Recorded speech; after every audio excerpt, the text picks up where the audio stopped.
Transmission line પ્રોટેક્શનના વિવિધ પ્રકારોની યાદી આપો. એટલે કે ટ્રાન્સમિશન લાઇનમાં કયા કયા પ્રકારના પ્રોટેક્શન આપવામાં આવે છે.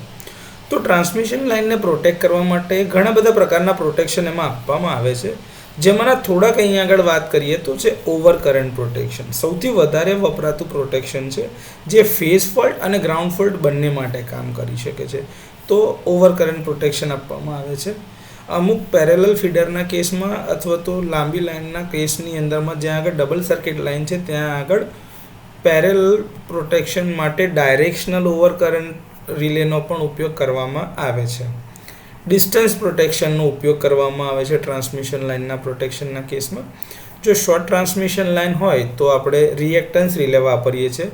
મીડિયમ ટ્રાન્સમિશન લાઇન હોય તો ઇમ્પેડન્સ રિલે, અને લોંગ ટ્રાન્સમિશન લાઇન માટે આપણે mho relay, offset mho relay, elliptical relay, quadrilateral relay, ઘણા બીજા પ્રકારની કેરેક્ટરિસ્ટિકવાળા રિલેઝ વાપરીએ છીએ.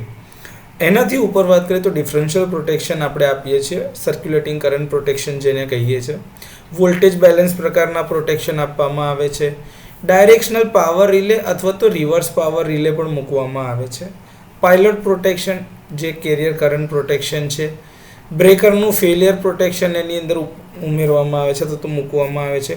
સિન્ક્રોનાઇઝેશન ચેક રિલે અને ઓટો રિક્લોઝિંગ રિલે પણ મૂકવામાં આવેલા હોય છે, જેથી કરીને જ્યારે બ્રેકર સિંગલ ફોલ્ટ ઓપરેશન થાય તો એ એકલા ઓપરેટ થતા હોય અને ગેંગ ઓપરેશન હોય તો ત્રણ ફેઝમાં ઓપરેટ થઈને ક્લોઝ થતા હોય. ઓટો રિક્લોઝિંગનો મતલબ છે કે ભાઈ ફોલ્ટ આવ્યો છે તો એના માટે એકવાર ઓપન થાય પાછા ક્લોઝ થાય, હજી ફોલ્ટ ક્લિયર નથી થયો તો ઓપન થાય ને પાછા ક્લોઝ થાય, અને હજી બી ફોલ્ટ જો ક્લિયર ના થાય તો પછી ઓપન સ્ટેટમાં જ રહે છે. તો આ પ્રકારના ઓપરેશન અથવા તો પ્રોટેક્શન ટ્રાન્સમિશન લાઇનમાં મૂકવામાં આવે છે.